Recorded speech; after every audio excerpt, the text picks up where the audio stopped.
ચાલો બુધવારની બપોરે 1:30-2 વચ્ચે બધાનું સ્વાગત છે. બધાને જય શ્રી કૃષ્ણ, જય સ્વામિનારાયણ, જય માતાજી. તડકો ભયંકર પડી રહ્યો છે અને ભેજે એવો છે અને ગરમી એવી છે. હવે તો વરસાદ કંઈક પડે તો સારું છે. આજુબાજુમાં તો ક્યાંય દેખાતો નથી એવો ખાસ વરસાદ. મુંબઈ ને ત્યાં બધાય થોડો ઘણો દેખાય છે. સુરત ને ત્યાં કદાચ એકાદ દિવસ પહેલાં સારો પડી ગયો. થોડોક આ બાજુ આવી જાય ને તો કંઈક થોડીક ગરમીમાંથી રાહત થાય. જોઈએ હવે પડશે તો ખરા. આટલી બધી ગરમી પડે છે એટલે આમ જોવા જઈએ તો બધા એમ કે વરસાદ લેટ છે પણ હવે પરસોત્તમ મહિનો આવ્યો ને એટલે ઓમ જોવા જઈએ તો ગુજરાતી કેલેન્ડર પ્રમાણે તો અત્યારે એનો ટાઈમ જ કહેવાય, પણ ઇંગ્લિશ કેલેન્ડર પ્રમાણે જોઈએ તો લેટ ગણાય. એટલે આવું છે બધું. હરીને જાજાની ચિંતા હોય, આપણે તો ખાલી એક ઘર આખવું હોય. જોઈએ હવે આગળ પડશે તો કંઈક ને કંઈક થઈ જ રહેશે. અને પહેલાં તો પૂનમના દિવસે મંદિરે ગયો તો દર્શન કરવા માટે બીજી વખત, કારણ કે આરતીના જે વિડીયો મૂકતા હોય તો એ વિડીયો જોતા એક આંટી અમેરિકાના હશે ને એ અમદાવાદ આવ્યા છે ને અમદાવાદથી અહીંયા ગોંડલ અક્ષર દેરીના દર્શન કરવા માટે આવ્યા છે ને એ મળ્યા હતા. વિડીયોમાં મેં એમને એકવાર લીધેલા છે તો એમને મારો કોન્ટેક નંબર લીધેલો હતો એટલે એમને ફોન કરેલો કે મારી એક પોતે વ્હીલચેર ઉપર ફરતા હતા અને સાથે જે ચાલવા માટેની સ્ટીક હોય ઊભું રહેવા માટે થોડું ઘણું આજુબાજુમાં જવા માટે, તો એવી સ્ટીક સાથે જ લઈને આવ્યો હોય એટલે ત્યાં મંદિરે જ ઉતારા વિભાગ છે એમાં ક્યાંક પોતાના રૂમમાં ભૂલાઈ ગઈ હશે એટલે હવે ત્યાંથી એમને મોકલાવાની હતી. એટલે એમને મારો કોન્ટેક કર્યો ને પછી હું ગયો તો અને મંદિરના પરિસરનો થોડોક માહોલ પહેલાં નિહાળી લઈએ, પછી આજના દિવસના વિડીયોમાં કન્ટિન્યુ કરીએ આગળ.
શિવું શું છે હે ટીવી છે?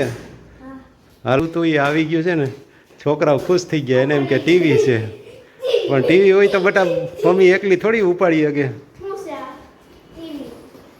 ખોલીને ખુલ જા સીમ ટીવી શિવુને જોવા હાટું ટીવી લીધું. કા ટીવી લીધું ને તે આ ટીવી તો શું કામનું પછી હે? તો શું હોય છે?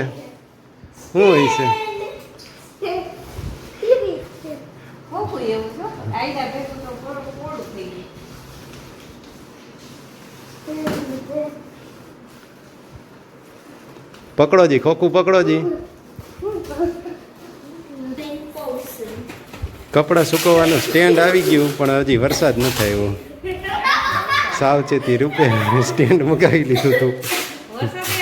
એ તો આવશે જ ને. આમાં પૈડા ન થયા છે કઈ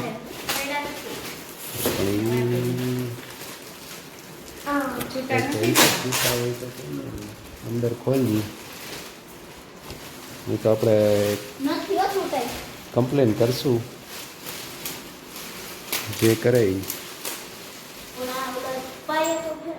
એ પાયા ભલે ને ત્યાં ભાઈ એને ફોટામાં બતાવ્યું હતું ભાઈ આપણે એના હાટુથી તો 100 રૂપિયા એક્સ્ટ્રા દીધા હે ભલે રિપ્લેસ કરે કાંઈ નહીં હાલે હાલે તું કાઢ ભાઈ જો બાળકો તો જો મંડી પડ્યા છે ઘોડો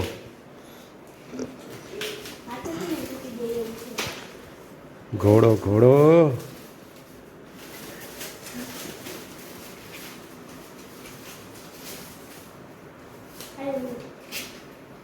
લાગે નહીં હો બધી ધારું હોય તમે છેટા રહી દો પેલા ખોલવા દો કાલે વરસાદનું સ્ટેન્ડ લઈ આવ્યા ને આજે એનો ઉપયોગ થઈ જાય એવું વાતાવરણ થઈ ગયું સવારના પોરમાં થોડોક એવો રેડો આવી ગયો છે આકાશમાં છૂટા છવાયા વાદળો છે અત્યારે તો હા રેડો આવીને વયો ગયો હવે તો બા શિવને મૂકી એવા ભેગા ભેગા કંપની આપવી પડે ને હે એ તો એમ જ હોય ને અત્યારમાં આવી જાય એટલે પછી હાંજ સુધી ન આવે શિવ એકલો ન જાય ને સાયકલ લઈને જાય એમાંય પાછું આ વરસાદમાં વેદુ વહેલી વહી ગઈ હતી એટલે જવું પડે ને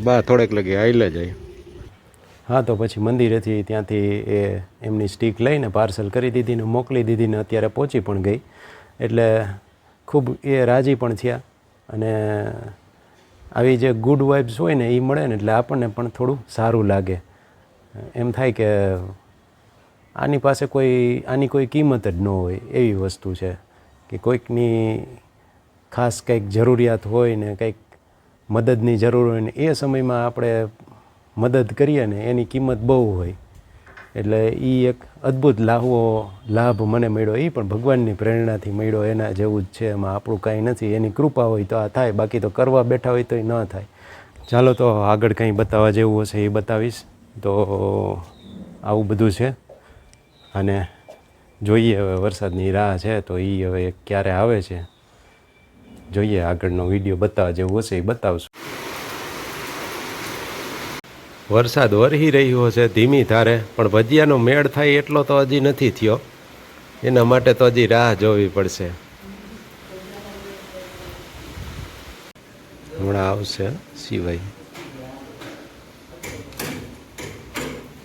લે તું પલર તો આવી હે ના ભાઈ ના લઈ જ ગયા હોય ને એટલામાં તો શું પલરે ને આજ તો હવે પલરવાનું હોય ને વરસાદમાં આવી ગરમીમાં તો નાઈ લેવાનું હોય પેલા વરસાદમાં હે તો તમારે બસ ખોલી નખાય ને ઓલે બારી ને બધું ટાઢું થઈ જવાય હતો રસ્તામાં વરસાદ થયું કેવો હતો મજા આવી બસમાં થોડી કઈ અમને પલરી અમારી આખી અમારું વાહન રેનકોટ પહેરેલું હોય તમને કાંઈ ન થાય કાં